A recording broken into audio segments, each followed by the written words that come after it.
We are back. It's Game to Love, and there is a lot to discuss in today's podcast. We'll be speaking about Emma Raducanu Stalker. We'll be speaking about Jannik Sinner and how he's reached a settlement to not play tennis for a few months. And on the court, so much drama has happened. Rublev looks like he's playing brilliantly, and plenty more stories, especially Mirra Andreeva.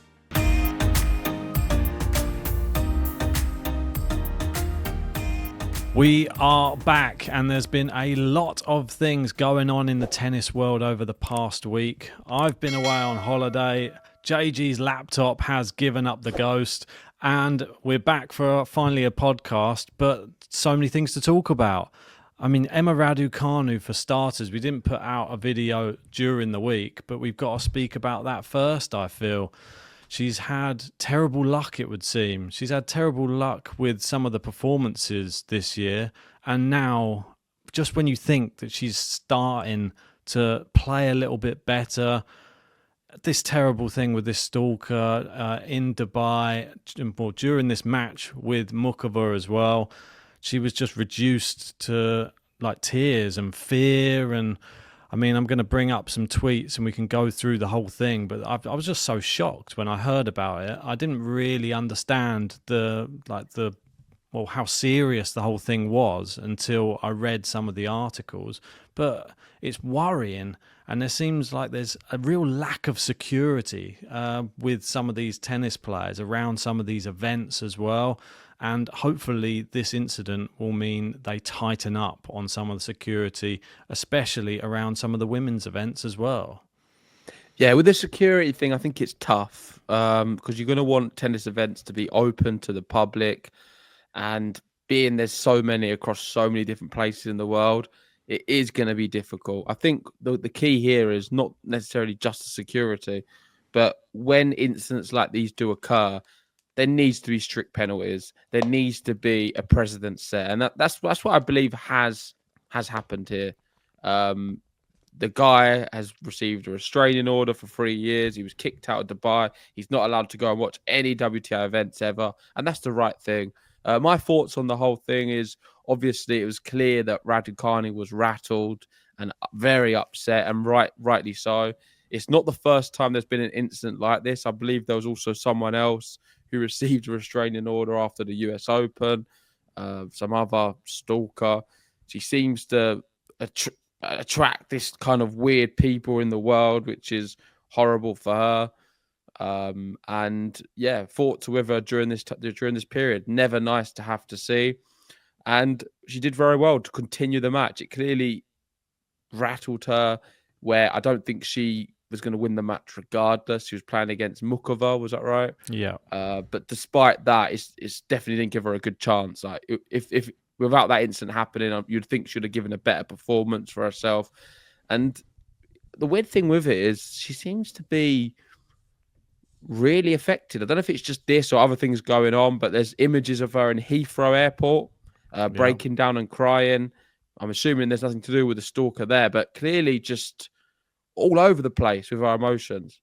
Yeah, I mean, I think she's having a real torrid time of it at the moment. Obviously, being so much in the media spotlight, it can't be that much fun. I mean, at the start, it's probably a little bit of a novelty, but once you become sort of the butt of jokes, once you become like solely focused on so much negativity when it comes to the sport that you were just playing sort of for fun, really, when you got into it, and then you happen to red line in performances for 2 weeks across a spell at the US Open to win it, and since then everybody's sort of glorified that one special couple of weeks, but now expecting so much from her. I mean, there's a lot of pressure. I mean, everybody sees her doing all of these sponsorships, doing all this thing. They got to remember she's still very, very young as well. Yeah. She's not like an old head. She's somebody who's having to deal with this every step of the way, like growing up, and she's growing up in front of the media. And I think this sort of sums it up. It's quite a good tweet that I found earlier, saying the irony is that they call out obsessive fans, but the British media does nothing to acknowledge its own role in feeding into the Emma Raducanu hyperfixation, which is, as you can see here, front page everywhere. And this is what's causing it. It's the media. They're the machine which is like producing these fixated people who are lusting after Emma Raducanu, who are super fans of Raducanu, who pretty much are creating probably their own world at home where Emma Raducanu's at the centre of it, and all they need to do is go and meet her and just she doesn't know who you are. This is what it creates crazy people, the media. Yeah, but I don't think you can just blame her being front page news as that's going to create stalkers. Unfortunately for her, she's a good looking girl from the UK who was very successful. She's not been able to deal with the media attention. She's not handling being in the spotlight very well. And the media will always tag on to any kind of vulnerability. And that's kind of what they're doing. I don't think you can then blame if a stalker arrives on the court in Dubai because of her being front page news. Unfortunately, the world we live in, these things will happen, and they're going to happen more likely to Raducanu than say someone else. Yeah, but this is. Let me get onto this one because doesn't make it right. It's terrible. I don't know if you know what's going to happen. Full extent of it. This is why I wanted to read this one out before we discuss it in full. And it says here that Roman Kaletic, I think that's how it's said, who has been coaching Emma, spoke to the Croatian media about what happened in Dubai, obviously with her permission. And it says the individual attended the tournaments in Singapore, Abu Dhabi, Doha, and Dubai. On Monday, Emma was at a restaurant alone at the tournament when the individual approached her due to lax security and started to hug and take photos with her and wouldn't leave her alone. And she had to call Kaletic for help. And after the incident, they filed a police report. On Tuesday, all of Emma's team and security had a photo of the individual. After the first couple of points, Emma gesticulated something was wrong. And after the first game, Emma went up to her team and said, he's here. And then the rest of the story is known. So that's... it's horrible. It is horrible. Terrible. And it's something which people need to understand is so damaging mentally. Like, it's scary. It is scary in this world, I would say, for young women, but a lot of women really in general. It's not a very nice place, this world. And I just hope from this experience it will make people more aware of the dangers of such incidents happening. And if they can improve security, it's great. But I think in tennis, it is really challenging.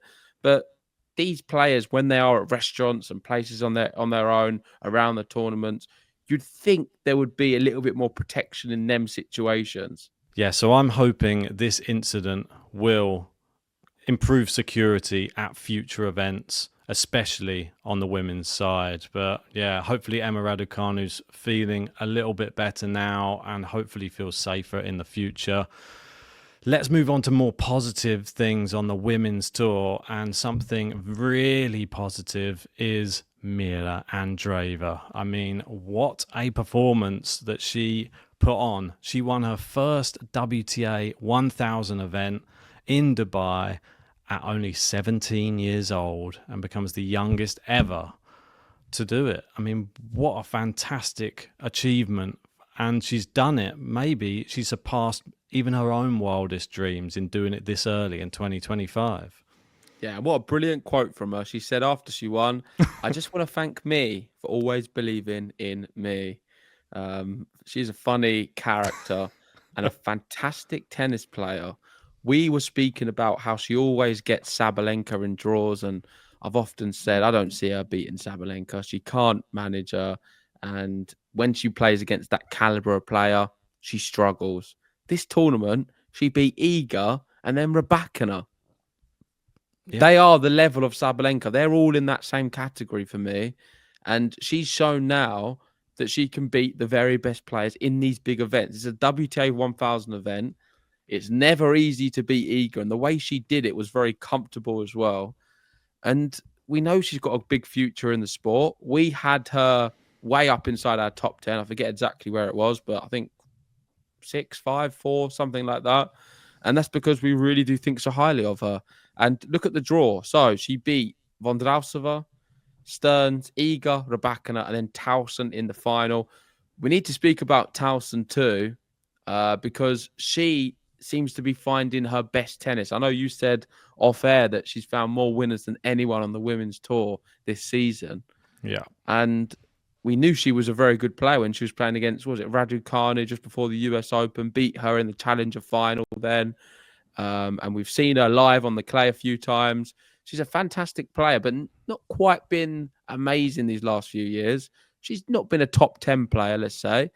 I would say these performances we've seen of her these last week or so has been a top 10 level. Oh, definitely. I mean, you see the way that she took out Sabalenka in that match. I mean, it was nothing short of incredible. She beat Sabalenka in straight sets. I mean, not many people can do that on a hard court against Sabalenka. And Sabalenka said, oh, it was more, I didn't really turn up than Towson winning. But I think Towson was playing really well. If you don't turn up against someone playing that type of tennis, then you will lose. And Towson proved she can beat Mukova after that as well. She beat Svitolina. She had a tough draw as well. I mean, it wasn't a walk in the park. And the toughest one was essentially the final. And you saw what happened. That's how good Mirra Andreeva played. She was able to beat probably the most informed Towson we've ever seen. And somebody who's hitting winner after winner. And she was doing it in the final as well. The first set was super close. But it went to the tiebreak. And Mirra Andreeva, just tennis IQ. She's just got everything. That's the scary thing for everybody else. She's 17 and she has the complete game already, and she's improving. She's getting more powerful as every single match goes, and she has this forehand slice, which people don't seem to know what's coming next. And her movement, God, she's so fast around the court as well. She's always in the right position. So I don't know what more you can do. Her serve looks better as well. 17, just insane. Yeah, I'm glad you mentioned that. It's a good shot. The slice she uses on the forehand side, I think it can bamboozle the opponent at times. You saw how effective Barty was with her slice, and she was at the top of the game while she was doing so, winning Grand Slams. Forehand Andreeva now, what's she, 17 years old? Yep. Crazy. Feels like she's a bit older because we've been speaking about her for a few years. But she's now a top 10 player. The first time she's made the top 10. She's in at number 9. And it's quite a fascinating year, the way things are played out, because you've got her 17 in the top 10, and then you've got Madison Keys, aged 30, and she's in the top 5 of the world now for the first time ever. So it's never too late, or it's never too early for some. And the WTA this year has shown the two sides of that. In Madison Keys, someone who's been on the tour for many years and has always, we thought, could amount to something, but winning a big slam. And Mirra Andreeva now at the start of her career, winning a massive WTA 1000 event. And I think that she's got some good chances to come close in a Grand Slam. I don't think she's going to win one, though. Yeah, I mean, it would seem too early, but we have seen it in the past on the women's side. I mean, maybe not for a while, but it used to be more of a commonplace thing. I think on the men's side as well, where you get really young champions at slams. Maybe she's going to be the one who brings it back, but I'm not going to put any pressure on her because I think that the media have been putting a little bit too much on her already, but she's handling it super well. I love how good she is in press conferences. I love the stuff that she says in the press conferences as well. The fact that she actually addresses the pressure that she feels from the media, and she goes out on the court and she says, I don't listen to the media pressure, but I put the pressure on myself to give my best performance. She said, I'm always going to be my own worst critic, but I'm always going to be the one that sort of G's myself up. I don't need anger from the media putting the pressure on me. Oh, I should win this. I always have a high expectation and want to improve on my last performance all the time. So I think she's just a wise head on young shoulders and a very, very good like comedy on the women's tour as well. She's Funny. brilliant. She's refreshing. She's funny. She's refreshing. You want to listen to her. Her style's interesting. She's someone you're going to want to pay a ticket to watch. It's perfect. It's exactly what the sport needs. Mirra Andreeva is a breath of fresh air, and 17 years and 9 months. And Sharapova, I just found here, was 17 years and 2 months when she won Wimbledon. Yep. And Sharapova was Andreeva's childhood idol. So it's not that easy to win big things at 17. Can she win a Grand Slam as well? I don't think so. But next year, I reckon she will. Yeah, I mean, look at the caliber of people she's beaten to get this title. I mean, that in itself, that's who you have to beat to win a Grand Slam. So I say she will next year. That's a bold thing. I think she can. There's more of a chance she will over the next sort of 5 years. If she can take a Grand Slam or two, that'll be amazing for her. Yeah, I mean, let's not put too much pressure on her. I think that the one thing that I think that's crazy as well, everyone's been bigging up João Fonseca.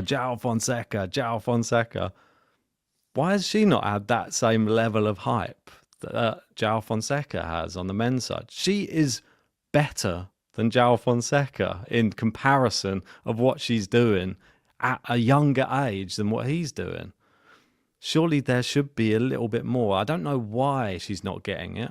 I don't know if it's anything to do with being Russian, anything like that, or if the media are involved in not promoting her so much. But she deserves it. She can't help where she's born or where she grows up. She's a lovely character, and I think she should be promoted. I think she's a brilliant player for the sport and a great ambassador. And when she gives us pictures like this... even better. I think that's a perfect cue for the next point, and that is Andrei Rublev, someone else from Russia who seems to have found his form in Doha, beating our very own Jack Draper in the final. He beat Dimonor and Felix. Felix was having a fantastic tournament. Yep.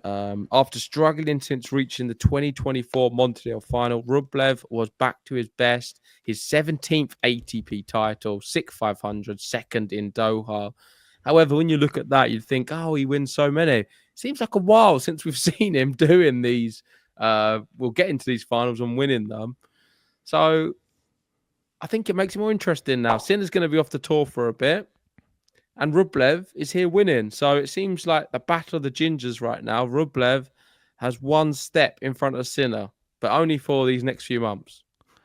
Yeah, I'm very pleased for Andrei Rublev because, I mean, it's somebody that we have met in person. You've spoken to him, asked him some hard-hitting questions as well.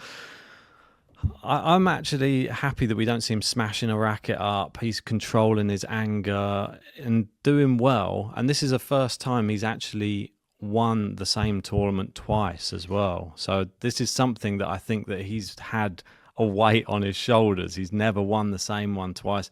Finally done it. And I think it's perfect that it is where he's sort of... Remember when we started the podcast, it was 2020. This was the tournament he won then. Yeah. So I remember it so well. Wasn't it Lloyd? Was it Lloyd Harris? I think he beat in the final. Yeah. So this is what I mean. So for us, this is sort of like a full circle moment from when we started to now Andrei Rublev finally winning it again. And maybe we'll get the same level of hype that we had at the start of the podcast now. Good start to the year. He's good on the clay as well. Yeah. Maybe Andrei Rublev, he can sort of step up because we see Medvedev sort of struggling at the moment. Tsitsipas, he's struggling at the moment. Maybe he can step up. Now's your chance, Rublev. Come on. Monte Carlo. Exactly. If Tsitsipas is not going to be playing at his best, Rublev, he likes Monte Carlo. He's won that before, I believe. Exactly. He could go and win that. And he, like you say, he is good on the clay. By winning this event as well, it ensures that he has won at least one ATP title in all of the last 7 years. So from 2019 up until now, he's won at least one title every year. Another thing which you cannot frown upon. That is very tough to do. So credit to Rublev. No, I think that is a brilliant achievement. And let's have a look at quickly of obviously the players that he had to beat and the way that he was able to beat them as well. That's Can you start with Draper? I want you Yeah, to tell me your assessment of Draper. I thought he had a fantastic week. I thought the final maybe just slightly a bridge too far from him, but he did very well leading up to the final. I thought the fact he beat Berrettini in 3 sets, that was the Yeah. real tough match. Brilliant win, because Berrettini just knocked out Djokovic as well. Djokovic wasn't injured, didn't he? Gave all the credit to Berrettini, just said, just beat me, just was better on the day. And Lehechka, another player who is always good on these really fast hard courts, he able to beat him. And I feel that three setters in a row, that was just a little bit too much for him. Draper's still growing, I think. The fact he got to the final was brilliant, but Some tough matches. yeah, Berrettini's back. Berrettini is yeah, back. The match he played against Djokovic was outstanding. Didn't put a foot wrong. Djokovic said, fair play. He wasn't feeling any injury at all. It was yep, just the Berrettini show, and he's back to his best. He's serving, he's hitting big shots. I think they put out a highlight reel of just all of the forehand winners Berrettini did against Djokovic. It was about 3 minutes long in itself. yeah. Overpowered him. Djokovic, he's not going to have a good year. He's not going to have a good year this year. It is the end. I hate to say it to you guys. I hate to say it to you, Ben. It is the end for Novak Djokovic in the sense that he's not going to be picking up these big titles. He was brilliant, I thought, at the Australian Open. He surpassed expectation. What he did against Alcaraz was amazing. And I give him a lot of credit for that. And I'm hoping that we can still see him do some similar things at Roland Garros, Wimbledon, and the US Open. But it's going to be very few and far between. For him to be able to do that, I think he needs to excel and do some crazy, crazy feat, which is not that sustainable. We may have seen his one big moment in a Grand Slam this year for 2025. I can only see him getting worse and worse as each Grand Slam comes by. And it is the end of Novak Djokovic. I hate to say it to you guys. What a fantastic career, though. But he's not going to be winning the big ones now. Well, I feel I've still got hope. I've still got hope in my heart that he will compete. You can hope all you want, mate. It's not happening. I'm hoping for a good draw. I mean, the fact is, he needs to get up those rankings because the draws aren't going to be too kind to him in these slams. It's a Baez draw. Yeah, exactly. I mean, we've got to speak about. I don't want to speak about too much about Djokovic because I think Berrettini needs his credit as well because Berrettini just played fantastically. And when Draper came off court against Berrettini, he said, "Look, I mean, today I've beaten a top 10 player." He said Berrettini is that through and through. He's not just because of his ranking. It doesn't mean anything with Berrettini. I don't think when he's on, and he's that good. So Jack Draper beating him and then beating Lehechka, who we know, super dangerous player as well. I think Lehechka's right up there with all of these players. I don't think he's quite top 10 though, is he? And I would say Draper, Rublev and Berrettini have more credentials to be a top 10 than a Lehechka right now. Draper, for me, has cemented himself as a top 10 player on the way he's playing right now. He's up to a career high, I believe, Draper as well. Number 12, I believe, in the world. He's there. He's so close. Needs to keep playing events, performing at this level. It's a matter of time for me until Jack Draper's inside the top 10. I really want to see what he does at Wimbledon. We could see a massive Wimbledon from Jack Draper. Yeah, hopefully. Obviously, likes the grass. He'll have the British fans there. Jack Draper is my wild card to win at Wimbledon this year. That would be incredible. And I think this is the problem. He's played Andrei Rublev 4 times now and lost all 4 of them. I think he needs to play him on the grass. I don't think you keep playing him on hard courts. Obviously, the last time they played was 2 years ago, so he wasn't quite the same player then. They're different. Yeah, exactly. So, and the fact he battled, he would have probably lost to him straight sets before. Now he battled it, got him into a 3rd set, didn't have enough juice in the tank. But that's just Rublev. This whole entire week, the Dimonor match, I think he had 8 match point opportunities in this. Dimonor had 1 match point opportunity in this. But Rublev pushing through, finding a way to win when the chips are down in these matches. He was coming out fighting, not throwing the dummy out the pram like we always see, and winning matches again. And it's brilliant to see. It's sad for Medvedev that he's not really having a good rub of it right now, but maybe he'll be back. He pulled out against Felix after the first set. I think he had, I think he was a sickness or something, like food poisoning, was it? But yeah, not much you can do about that. I mean, he did well to probably play a really hard-fought set. But we are on sort of course for the road to Roland Garros a little bit. We've got Miami, Indian Wells coming up soon. And with Roland Garros on the horizon, it's only fitting that we're going to be having a big send-off for somebody who didn't really get a very good one last year. And of course, it's Rafael Nadal. And the announcement is out that the French Tennis Federation, they're going to be having a special moment preparing for Rafa at Roland Garros this year. I mean, it should have been last year, really, I think. But what do you make of it all? Yeah, he deserves it. I don't think anyone can argue with that. He's the king of Roland Garros. They should call all of the courts Pista Rafael Nadal, like they've got in Barcelona. Or it won't be that because that's Spanish. It'll be what Stad de Rafa Nadal or something like that. But regardless of this, it's a lovely moment. I'm sure Rafa will be present, and he deserves all of these moments. But his send off was poor. The more I've reflected on it, it was a poor send off. A lot of the big players weren't there. They just played a video. It wasn't the best, and I think that's always going to be something I'll remember. His send off wasn't being great. But does it really matter that much? No. This is all just for fans and sort of highlight reels and the media and all of that fanatical stuff after a person's career. I'm not that interested in it all. I'm more interested about when he was playing, how he played, and his matches. And for that, he'll always leave such a great impression. He's an unforgettable sports star and champion, someone who's motivated me day in, day out. I love him to pieces. I'd love to see him still playing tennis, but that era has gone. It's been and gone. They can do all these send-offs. It's a year too late. Does it really matter for me? Not so much, but he deserves one. I'll still watch it, and it's a shame. It's all it is a shame because I can't see him playing tennis anymore. It is a shame. I think the send-off should have been much, much bigger. I totally agree.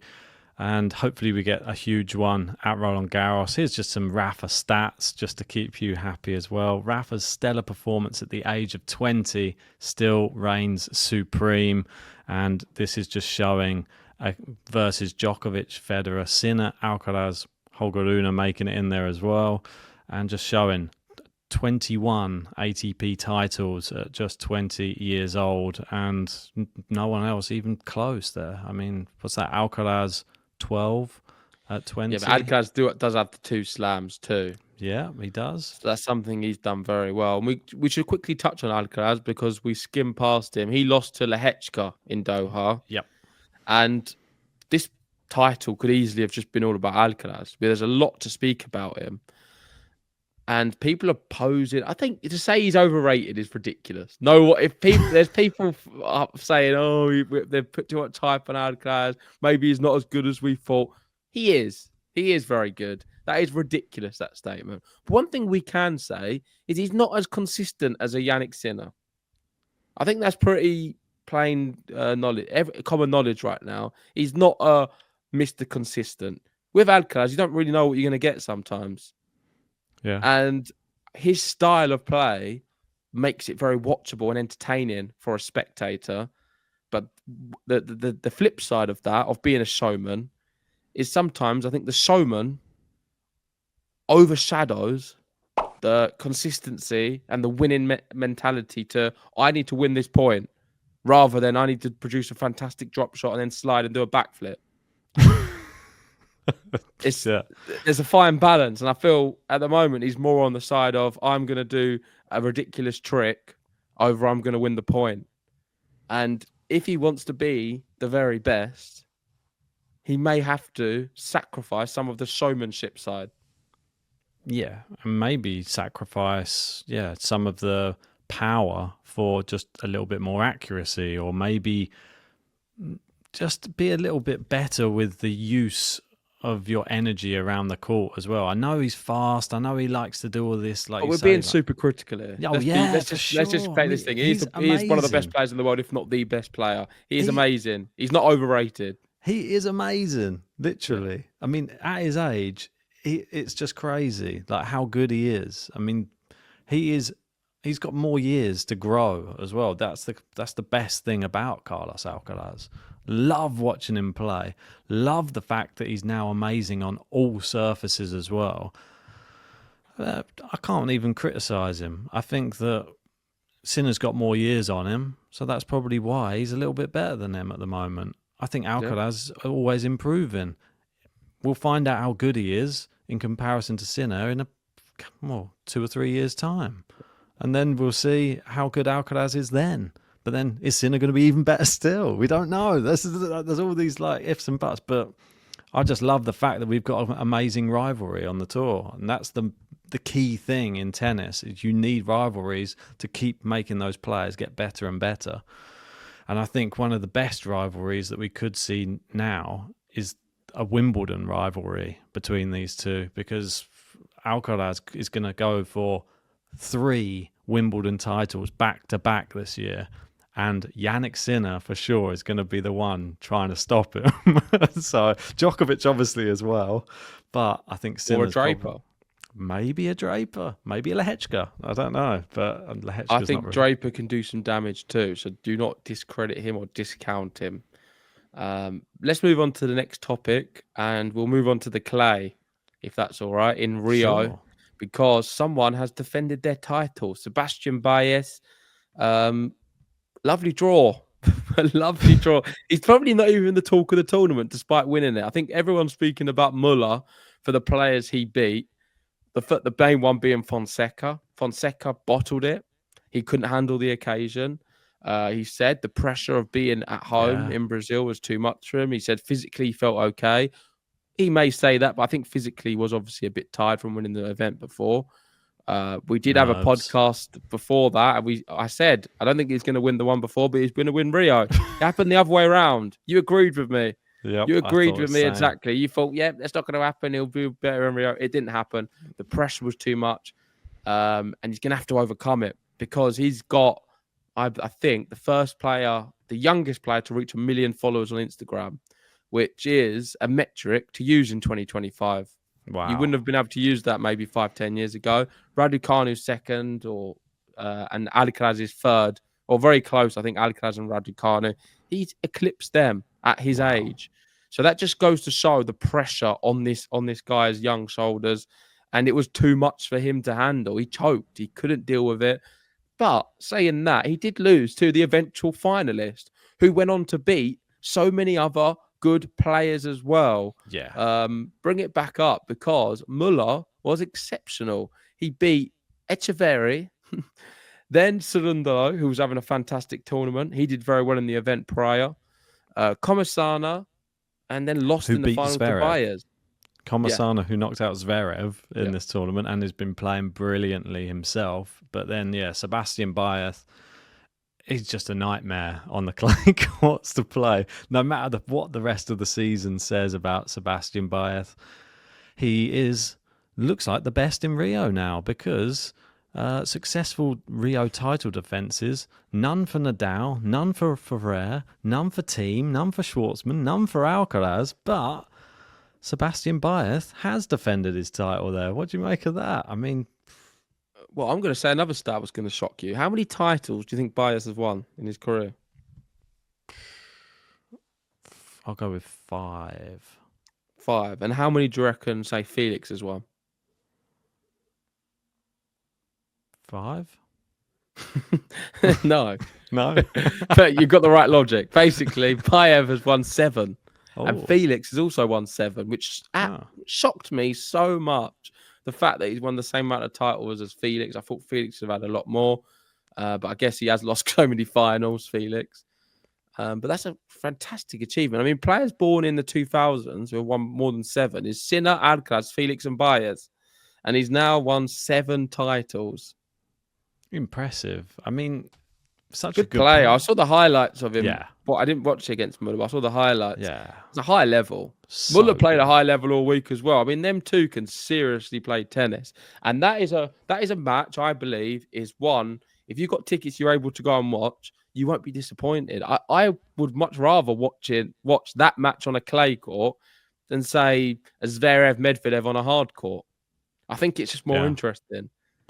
But that's my opinion. I mean, some of the shots. Not I mean, many people agree with me there. I don't know if you saw his insane volley against Komasana in the. Don't think so. If you jump on the chat and then you can just go up a little bit, okay. It's just in there. But it meant that Komasana, it was one of those ones that backspins back over the net, and Komasana was trying so hard to get it, he just does a flip over the net. It's just like a ridiculous thing. If you haven't seen it, go check it out. It is a brilliant volley, but that's just Muller's just been playing so well all week, and he's been one of those players I wish I had as a wild card for the year. I mean, he looks brilliant. I didn't think he'd be able to follow up. Didn't he win his first ever title at the start of the year? And now he's followed it up by getting to a final. Somebody I never expected. I'm not going to lie to you. I never expected his sponsor either. I don't know if you saw this one. It's sponsored by OnlyFans. It says it's midnight in Rio and Alexander Muller arrives in the mixed zone with his OnlyFans cap. He is sponsored by this adult content website. Looks appropriate. Yeah, I've got no comments. I didn't even know that was real. Yeah, it's funny. I know, it is quite funny. And then I saw another post. I think Jose said, yes, he does have an account on there as well, if anyone's interested. Okay, I'll give it a subscribe. I know that we've got one other topic that we need to speak about. I just want to touch on this just because we're speaking about players. We're just touching on team and Nadal there. These are all the players who have retired in the last 12 months. Do you want to take us through all of these names? Because it's quite crazy, this list. Well, Muguruza, I feel like that was years ago, but are you telling me that was in the last 12 months? That's insane. Georgie went for a runner, but she's back presenting us something on Italian TV, or I saw her recently on the TV.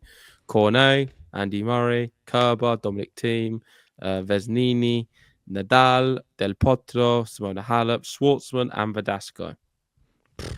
Verdasco in the last 12 months surprises me too. I feel like that was years ago. Yeah, I think it was literally just a week or so ago as well. Just insane that he's still playing. I don't know what age he is now, but he's been going strong for quite some time. Well, we've got a new breed of tennis players. Last topic, I know that we were sort of dancing around whether to talk about it. We've spoken about it on other videos, but here we go. We're going to go for it again on here just to finish off with Jannik Sinner and obviously the settlement.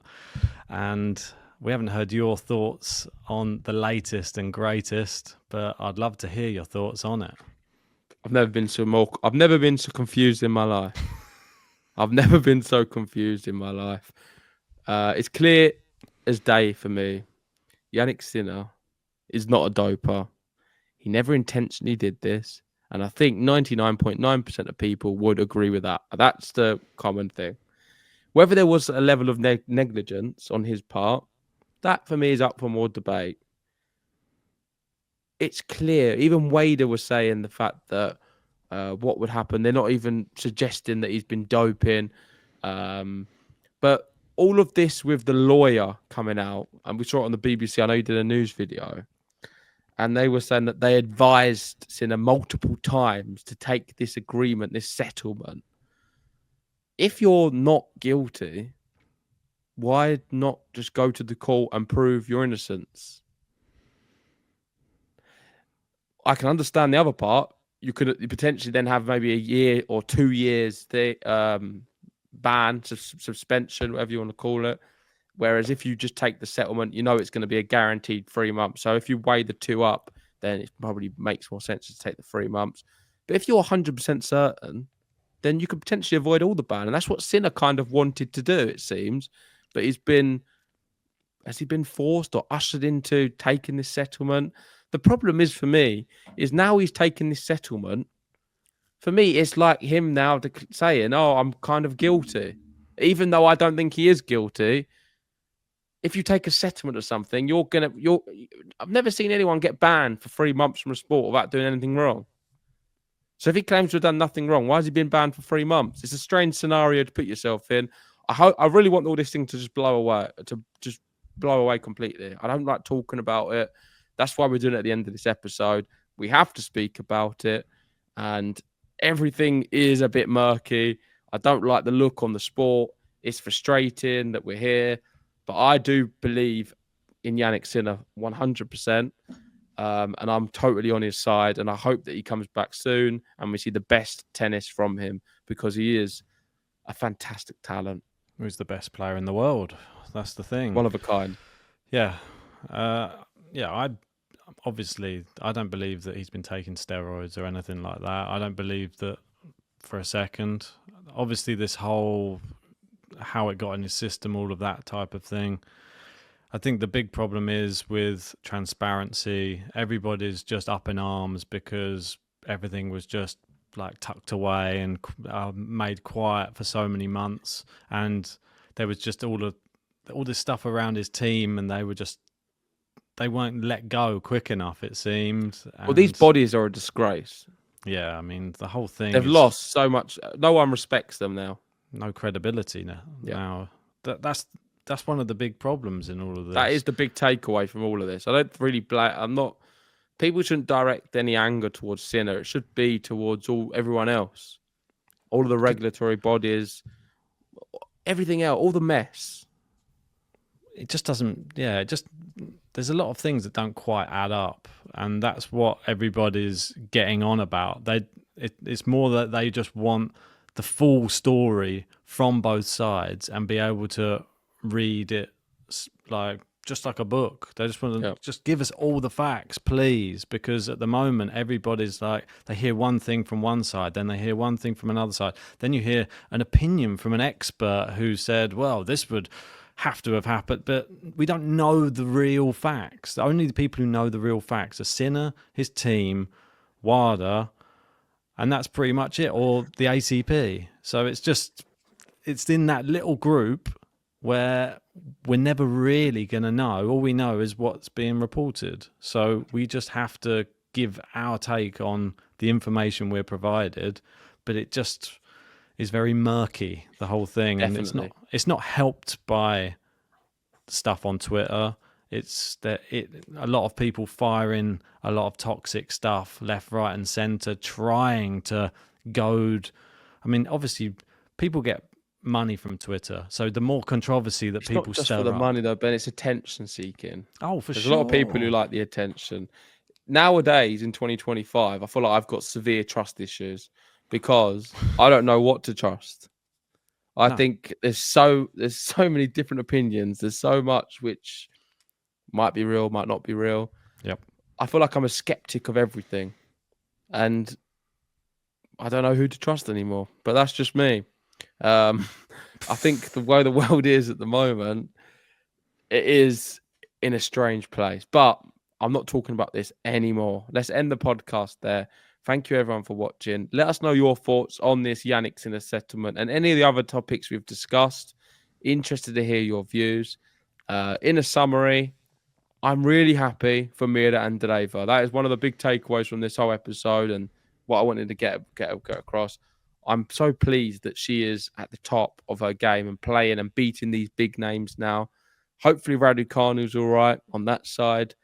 And the men's tour is very interesting. There's a few more names, I believe. Now, with Sinner's absence too, I think Alcaraz not looking that consistent. Djokovic on his way out.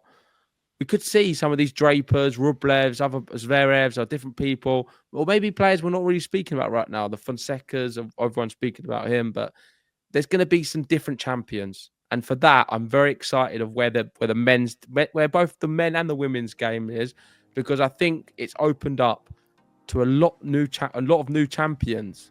Yeah, new chapters as well in both of the sports. And just when it seemed like, oh, we've got a big three on the men's, then it seemed we had a big three on the women's. Now it seems that it's all been shaken up again, and we're going to have more people entering the fray.